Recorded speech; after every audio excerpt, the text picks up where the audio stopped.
Empire actor Jussie Smolletts faked racial attack. What really happened?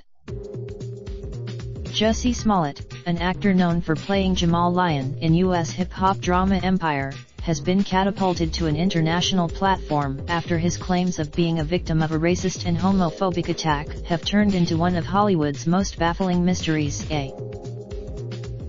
Smollett, who is black, openly gay, and a vociferous detractor of Trump's America, has now been cleared of all charges in a remarkable turnaround from one of the strangest celebrity stories this year. Previously, Smollett handed himself in on accusation of making a false police report, weeks after went to hospital with injuries from being physically attacked by two men who shouted homophobic and racist slurs at him. The incident was the weeks since the attack on January 29 have seen a strange series of events take place, in which two brothers who were arrested for the attack ended up actively working with Chicago's police force. Despite Smollett's, a threatening letter is sent to Smollett at the Empire production offices, which are in Chicago. At 2 a.m., Smollett tells the police that he has been attacked by two men, who shouted homophobic and racist abuse at him before putting a rope around his neck and covering him in a chemical substance thought to be bleach. He says afterwards, he went home and his manager called the police 40 minutes after the attack. He walked into hospital. According to Anthony Guglielmi, communications officer for the Chicago police, Smollett had been hesitant to report the incident because he was so well known. The police say that TMZ.com are the first to report the story, claiming sources confirmed that Smollett was walking home from a Subway sandwich shop when someone shouted at him, "Aren't you that faggot Empire N?" As the news breaks, Smollett receives an outpouring of support from notable public figures such as Nancy Pelosi, Ellen DeGeneres, Viola Davis, Shonda Rhimes, Joe Biden, and Empire co-creator Danny Strong. Chicago police search through CCTV footage of the area but can't see any images of the incident, causing some skepticism to begin to form on social media. The South area was one of high traffic and there are no official witnesses. What is found? The FBI investigate the letter sent to the Empire office the previous week. Smollett's manager, photos of people of interest who were in area of the alleged assault and battery of Empire cast member. While video does not, Trump condemns the attack in an interview, saying it is horrible and doesn't get worse. Smollett's family. Smollett releases his first public statement since the attack. Let me start by, he also acknowledges the rising skepticism over his story. I am working with authorities and have been 100% factual and consistent on every level. Despite my frustration, Chicago Police Superintendent Eddie T. Johnson backed Smollett up in a local television interview, saying, "We have to remember, he's a victim. You know." So, Smollett performs at a concert in West Hollywood. He thanked the crowd. A week after the police say the suspects haven't been identified, though they are still following leads, the department say that Smollett refused to give full access to his phone. Guglielmi said Smollett's spokesperson says that the files were redacted to protect the privacy of personal contacts or high-profile individuals not relevant to the attack.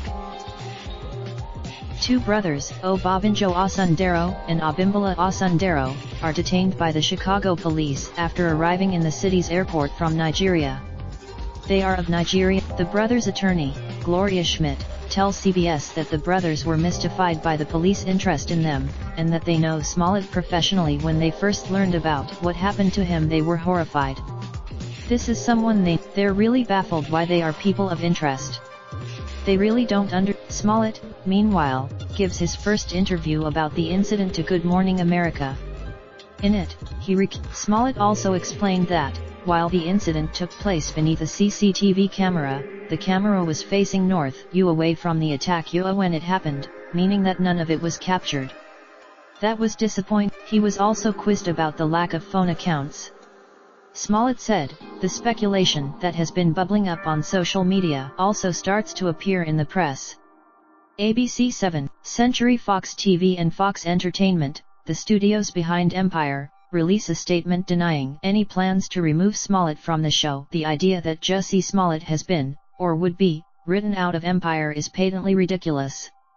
He remains a corpse. Guglielmi posts on Twitter to say that the notion of Smollett's attack being a hoax is unconfirmed by Chicago detectives. Media reports about the Empire incident being a hoax are unconfirmed by case detectives. Superintendent, the Chicago police arrest and investigate Obabinjo Osundero and Abimbola Osundero, but later that day, release both brothers without charging them. A statement released, CBS Chicago add that two sources with intimate knowledge of the investigation tell UPS to investigator Brad Edwards the attack on Smollett was potentially orchestrated by the actor himself, and involved two other men. The report adds, a new CBS report from an anonymous source claims that the Osundero brothers told Detective Smollett paid them to participate in the alleged attack on January 29 and that they purchased the rope which was found around Smollett's neck at a nearby hardware store. The sources said that the brothers were paid $3,500 before leaving for Nigeria on January 29 and were promised a further $500 upon their return. The pair, also, for the first time in the incident, Smollett's response comes via two lawyers, Todd S. Pugh and Victor P. Henderson. They release a statement. One of these purported suspects was Jussie's personal trainer, who he hired to ready him physically for a music video. It is impossible. Jussie and his attorneys anticipate being further updated by the Chicago Police Department on the status of the investigation and will continue to cooperate. At the present time, Chicago police confirmed to Way that the investigation has changed, and they will be doing another interview with Smollett. We can confirm that the information received from the individuals questioned by police earlier in the Empire case has in fact shifted the trajectory of the investigation. We've reached out to a source told Deadline. Meanwhile, the new direction of the investigation is now based on the premise that Smollett was an active participant in the incident. Guglielmi confirms that the follow-up interview with Smollett had not yet been conducted, and declined to comment on reports that the police believed Smollett staged the attack or that evidence may be presented to a grand jury. We're not confirming, denying, or commenting on anything until we can talk to him and we can corroborate some information that we've gotten, Guglielmi said. A law enforcement source tells Deadline that there is a sense of frustration over the lack of formal response from Smollett's team regarding a further interview to go over new evidence. The Chicago police are still keen to meet with Smollett, but a spokesperson for Smollett's lawyers said there are no plans for Jussie Smollett to meet with Chicago police today. Smollett's attorneys will keep an active dialogue going with Chicago police on his behalf. We have no further. Chicago police confirm that they and prosecutors have spoken again with the Osundero brothers at a courthouse. After receiving it, Guglielmi announces that the local attorney's office has approved felony charges against Smollett for disorderly conduct/filing a false police report. The police spokesman, Smollett's lawyers said that they would conduct a thorough investigation and mount an aggressive defense. Smollett turns himself in on the charge of making a false police report. Variety report, a spokesperson for 20th Century Fox Television, which produces the series, declined to comment. The Chicago police hold a press conference, which is streamed live online. During it, they added that Smollett planned the attack because he was dissatisfied with his salary on Empire and took advantage of the pain and anger of racism to promote his career. His lawyers did not comment on the conference. Meanwhile, Trump lambasts Smollett on Twitter, posting "What about MAGA and the tens of millions of people you insulted with your racist and dangerous comments?" Later in the day, Smollett makes his first court appearance as a Chicago judge set a $100,000 bond. The prosecutor reports then emerge that, having posted bail, Smollett returned to the Empire set.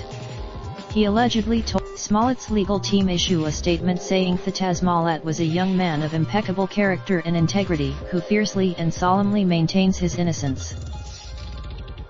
They say today we witnessed an organized law enforcement spectacle that has no place in the American legal system.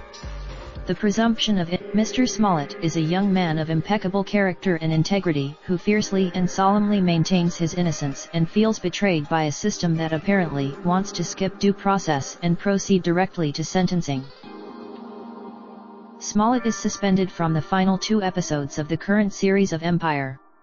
In a statement, Smollett is charged by a Chicago grand jury on 16 counts of disorderly conduct.